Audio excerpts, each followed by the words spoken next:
નમસ્કાર વિદ્યાર્થી મિત્રો। તો હવે આપણે આજે ઉદાહરણ નંબર 10 નંબરનું જોવાનું છે। ઉદાહરણ નંબર 10 વેરી મોસ્ટ આઈએમપી ઉદાહરણ છે, એટલે બરાબર ધ્યાનથી જોજો। આપણે કાલે ઇન્ડક્ટર ભણેલા અને આપણે એવું પણ બોલેલા કે ઇન્ડક્ટરની અંદર સંગ્રહ પામતી ઉર્જાનું સૂત્ર આપણી પાસે આવેલું 1/2 Li²। ઓકે, હવે એ કોન્સેપ્ટનો ઉપયોગ કરીને આપણે અહીંયા આગળ ઉદાહરણ નંબર 10 તૈયાર કરવાનું છે। ખાસ ધ્યાનથી જોજો। ઉદાહરણ નંબર 10 રકમ પહેલાં ધ્યાનમાં લઈએ આપણે કે ચુંબકીય ક્ષેત્ર બી, ક્ષેત્રફળ એ, સોલેનોઇડની લંબાઈ એલના પદમાં સોલેનોઇડમાં સંગ્રહિત ચુંબકીય ઉર્જા માટેનું શું મેળવવાનું છે? સૂત્ર મેળવવાનું છે। ઓકે, ચાલો આપણને એવું કીધેલું છે કે એક સોલેનોઇડ આપેલો છે। આપણે કાલે વાત કરેલી કે સોલેનોઇડ મતલબમાં એક ઇન્ડક્ટર।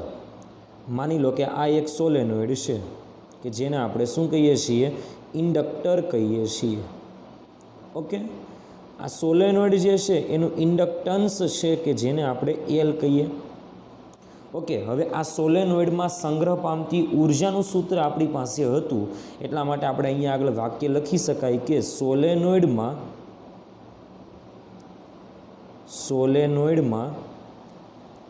સંગ્રહ પામતી ઉર્જાનું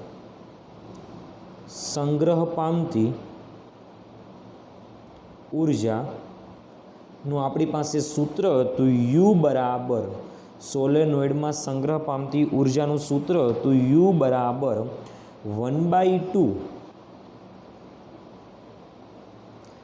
Li²।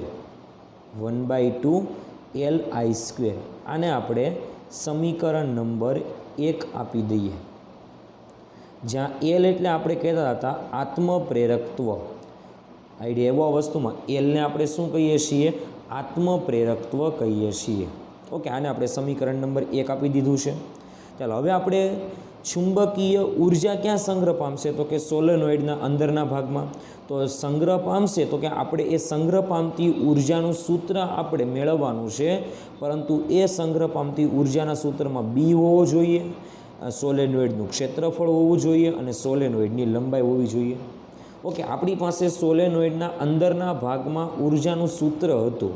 સોલેનોઇડ હોય ને, એ સોલેનોઇડના અંદરના ભાગમાં ક્ષેત્ર આ દિશામાં હોય, આપણે જો પહેલાં વાત કરીએ તો ઓકે, અથવા આ દિશામાં હોય અથવા એની વિરુદ્ધ દિશામાં હોય।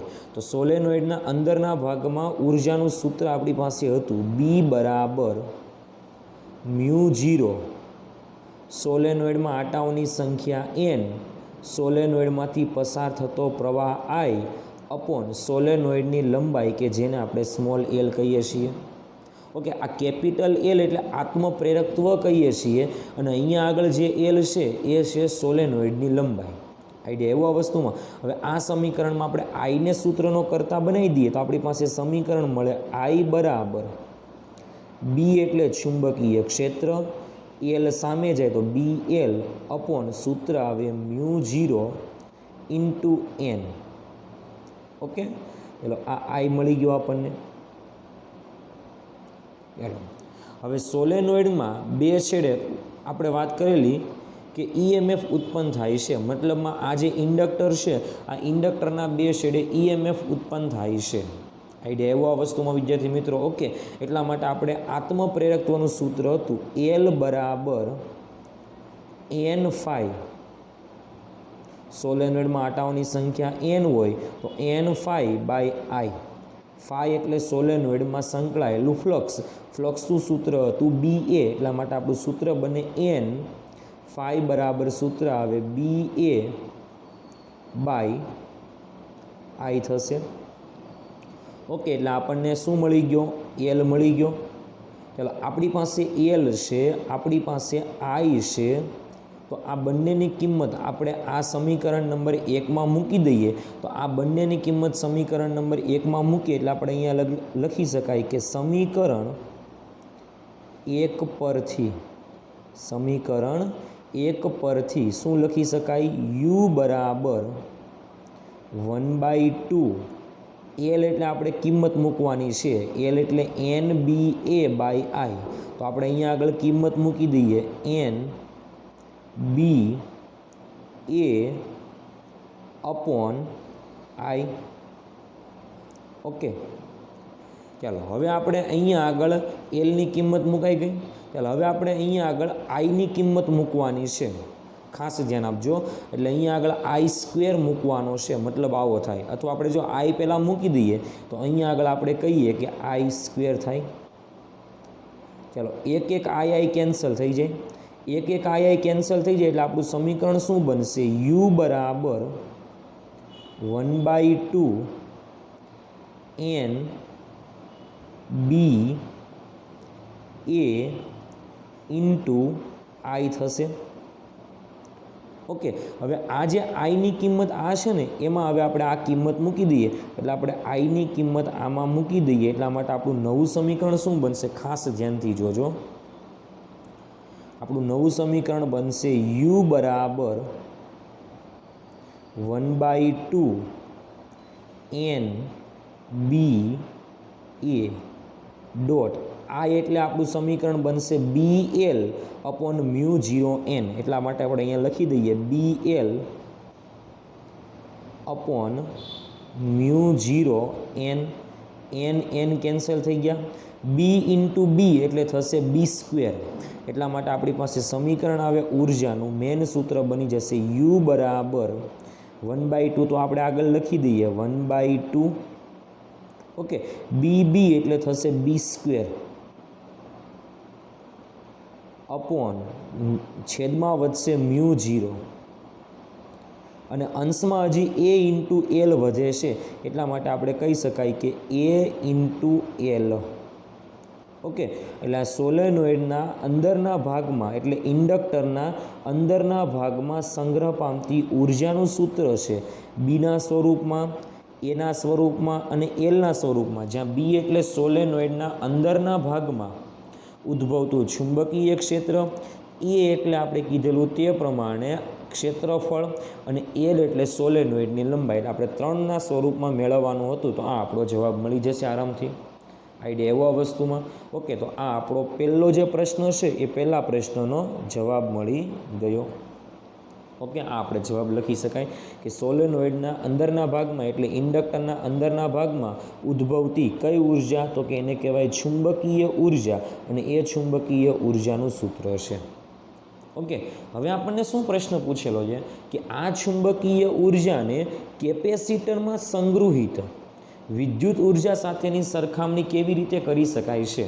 આઈડિયા એવો, આપણી પાસે કેપેસિટર હતું, આપણી પાસે શું હતું? કેપેસિટર હતું, સમાંતર પ્લેટ કેપેસિટર. આ આપણો એ પેટા પ્રશ્ન છે. હવે આપણો બી પેટા પ્રશ્ન શરૂ થાય છે, ખાસ ધ્યાનથી જોજો. ચાલો, આપણો બી પેટા પ્રશ્ન જે છે એ શું છે? ખાસ ધ્યાનથી જોજો અહીંયા આગળ કે આપણી પાસે સમાંતર પ્લેટ કેપેસિટર હતું. આપણી પાસે શું હતું? સમાંતર પ્લેટ કેપેસિટર હતું, અને એ સમાંતર પ્લેટ કેપેસિટર જે હતું એની અંદરના ભાગમાં સંગ્રહ પામતી ઉર્જા હતી.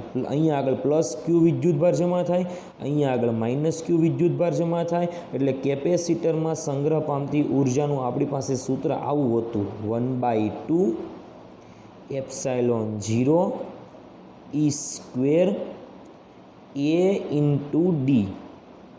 આઈડિયા એવો આ સમીકરણ હતું. પરંતુ આ કોના માટે હતું?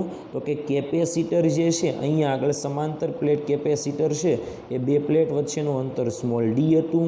અહીંયા આગળ આ પ્લેટ છે એનો એરિયા એ હતો, આનો પણ ક્ષેત્રફળ એટલે એરિયા એ હતો, અંદરના ભાગમાં વિદ્યુત ક્ષેત્ર હતું. એટલા માટે આ સૂત્ર આપણે લખતા હતા. ઓકે, અહીંયા આગળ પણ એ જ સૂત્ર છે, ખાસ ધ્યાનથી જુઓ તમે. અહીંયા આગળ પણ આપણે ખાસ ધ્યાનથી જોઈએ તો અહીંયા આગળ જો 1/2, પરંતુ આ સૂત્ર કોનું છે? તો કે ચુંબકીય ઉર્જાનું છે. અને આ જે સૂત્ર છે એ કેપેસિટરમાં સંગ્રહ પામતી વિદ્યુત ઉર્જાનું સૂત્ર છે. આ સૂત્ર કેપેસિટરમાં સંગ્રહ પામતી વિદ્યુત ઉર્જાનું સૂત્ર છે. આઈડિયા એવો કયું સૂત્ર છે? 1/2 એપ્સાઇલોન 0 ઈ સ્ક્વેર એ ઇન્ટુ ડી. તો અહીંયા આગળ આની સાથે સરખાવીએ તો 1/2 તો આપણે સરખાવી શકાય.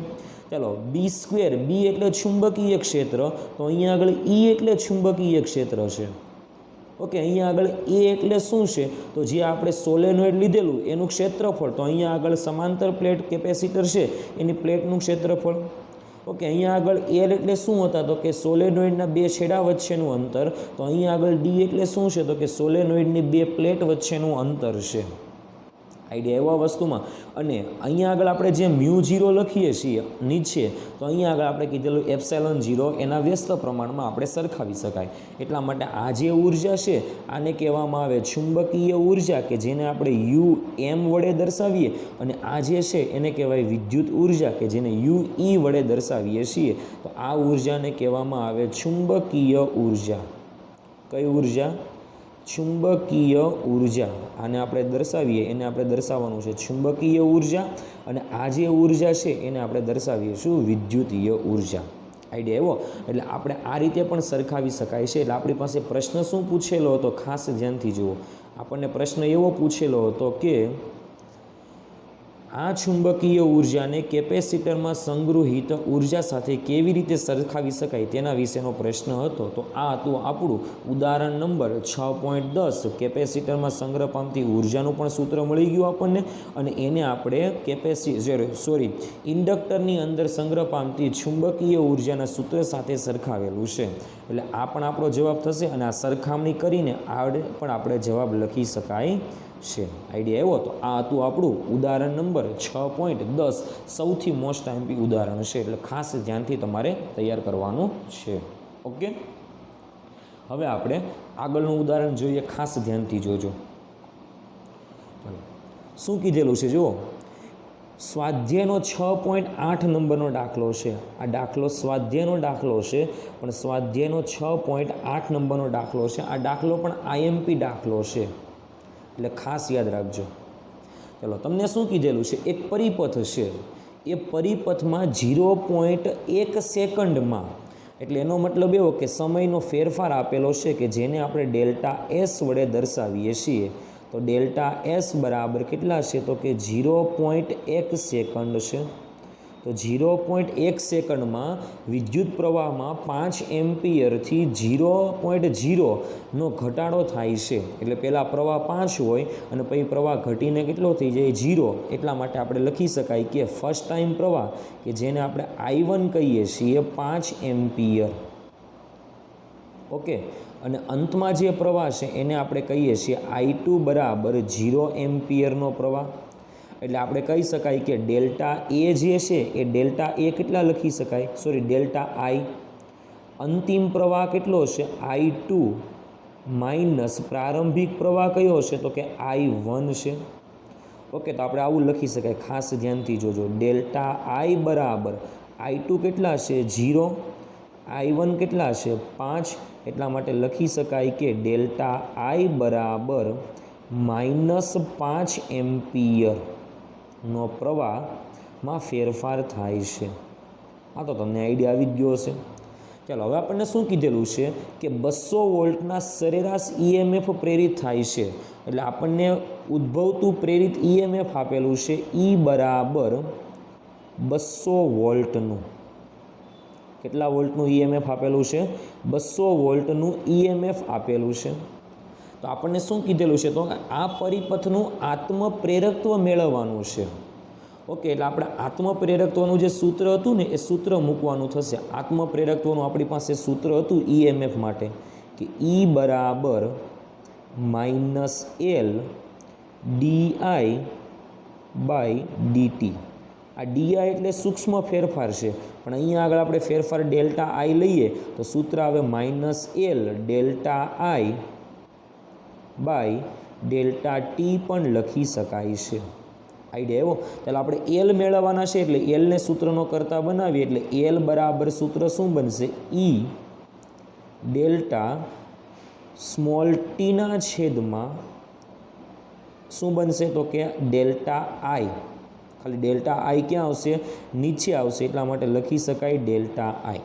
આઈડિયા એવો. હવે આપણે ખાલી આમાં કિંમત મૂકવાની છે, એટલે આપણને આરામથી જવાબ મળી જશે. જોજો, E કેટલા છે? તો કે E 200 છે. ચાલો, ડેલ્ટા ટી સમયનો ફેરફાર કેટલો છે? 0.1 સેકન્ડ છે. 0.1 સેકન્ડ છે. ડિવાઇડેડ બાય પ્રવાહમાં કેટલો ફેરફાર છે તો કે -5 એમ્પિયરનો.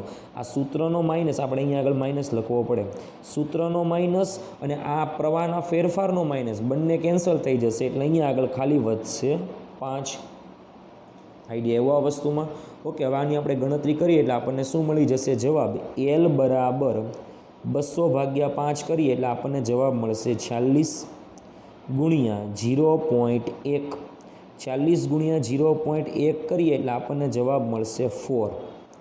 ચાલો, પ્રેરકત્વનો એકમ આપણે કીધેલો હેનરી છે એટલા માટે આપણે આને કેપિટલ H વડે દર્શાવી શકાય છે. આઈડિયા એવો, એટલે આ આપણો શું આવશે? જવાબ આવશે. આઈડિયા એવો. તો આ તો આપણો સ્વાધ્યાયનો 6.8 નંબરનો દાખલો એકદમ ઇઝી દાખલો છે, એટલે બરાબર રીતે તૈયાર કરવાનો છે. આઈએમપી દાખલો છે. ઓકે, આગળ વાત કરીએ. ચાલો, જો સ્વાધ્યાયનો 9 નંબરનો દાખલો આપેલો છે. સ્વાધ્યાયનો કેટલા નંબરનો દાખલો છે? 9 નંબરનો દાખલો. શું કીધેલું છે? જો ધ્યાનથી તમે રકમને જુઓ. 5 પાસે રહેલ ગુછલાની જોડનું અન્યોન્ય પ્રેરકત્વ આપેલું છે આપણને. અન્યોન્ય પ્રેરકત્વ કે જેને આપણે કીધેલું કેપિટલ M. અન્યોન્ય પ્રેરકત્વની સંજ્ઞાને આપણે કેપિટલ M કહીએ છીએ. તો કેપિટલ M તમને આપેલા છે 1.5 હેનરી. કેટલા આપેલા છે? 1.5 હેનરી આપેલા છે. ચાલો, હવે શું કીધેલું છે? જો આ ગુછલામાં એટલે એક ગુછલામાં 0.5 સેકન્ડમાં એટલે આટલા સમયગાળામાં, એટલા માટે આપણે લખી શકાય કે સમયગાળો આપણને આપેલો છે ડેલ્ટા સ્મોલ ટી બરાબર 0.5 સેકન્ડ. ઓકે, ચાલો, હવે આપણને શું કીધેલું છે કે વિદ્યુત પ્રવાહનો ફેરફાર 0 થી કેટલા એમ્પિયરનો થાય છે? 20 એમ્પિયરનો. એટલે શરૂઆતમાં પ્રવાહ I1 હતો 0 એમ્પિયર અને અંતમાં પ્રવાહ થાય છે I2 બરાબર 20 એમ્પિયર. ઓકે, એટલે પ્રવાહનો ફેરફાર કેટલો છે? ડેલ્ટા I બરાબર પ્રવાહનો ફેરફાર છે I2 minus I1. I2 20 minus 0 એટલે ડેલ્ટા I બરાબર થાય છે 20 એમ્પિયર. ઓકે, તો ડેલ્ટા I બરાબર કેટલા આવશે? 20 એમ્પિયર પ્રવાહનો ફેરફાર છે. ઓકે, હવે ખાસ ધ્યાન આપજો અહીંયા આગળ. તો આપણને શું મેળવવાનું કીધેલું છે? તો અન્ય ગુછલા સાથે સંકળાયેલ ફ્લક્સનો ફેરફાર શું હોય તે આપણે મેળવવાનું છે. એટલે આપણે મેળવવાનું શું છે? તો કે ફ્લક્સમાં થતો ફેરફાર. આપણી પાસે અન્યોન્ય પ્રેરકત્વનું સૂત્ર હતું. અન્યોન્ય પ્રેરકત્વનું સૂત્ર હતું M બરાબર ડેલ્ટા ફાઈ, એટલે ફ્લક્સમાં થતો ફેરફારના છેદમાં કેટલા સમયગાળામાં? તો કે કેટલા પ્રવાહના ફેરફાર સાથે? તો કે ડેલ્ટા I પ્રવાહના ફેરફાર સાથે. ઓકે, ચાલો, આપણને શું મેળવવાનું કીધેલું છે? ફ્લક્સનો ફેરફાર. એટલે ફ્લક્સનો ફેરફાર મેળવવો છે તો આપણે ડેલ્ટા ફાઈને સૂત્રનો કરતા બનાવી દઈએ. એટલે ડેલ્ટા ફાઈ બરાબર સૂત્ર મળશે M ઇન્ટુ ડેલ્ટા I. ચાલો, M એટલે શું છે? તો કે અન્યોન્ય પ્રેરકત્વ. અન્યોન્ય પ્રેરકત્વની વેલ્યુ આપણને આપેલી છે 1.5. પ્રવાહમાં ફેરફાર કેટલો છે? તો કે 20 એમ્પિયરનો ફેરફાર છે. તો 1.5 ગુણ્યા 20 તમે કરશો એટલે તમને જવાબ મળશે ફ્લક્સમાં થતો ફેરફાર delta 5 is equal to 30 weber. કારણ કે ફ્લક્સનો એકમ શું છે? વેબર. એટલે આપણને જવાબ મળશે 30 વેબર. ઓકે, તો આ તો આપણો જવાબ કે ફ્લક્સમાં થતો ફેરફાર કેટલો છે? તો કે 30 વેબર જેટલો છે. તો આ તો સ્વાધ્યાયનો 6.9 નંબરનો દાખલો. ઓકે, સૌથી આઈએમપી દાખલો કહી શકાય તેવો દાખલો છે, એટલે ખાસ તૈયાર કરવાનો છે. આઈડિયા એવો વસ્તુમાં વિદ્યાર્થી મિત્રો. ઓકે.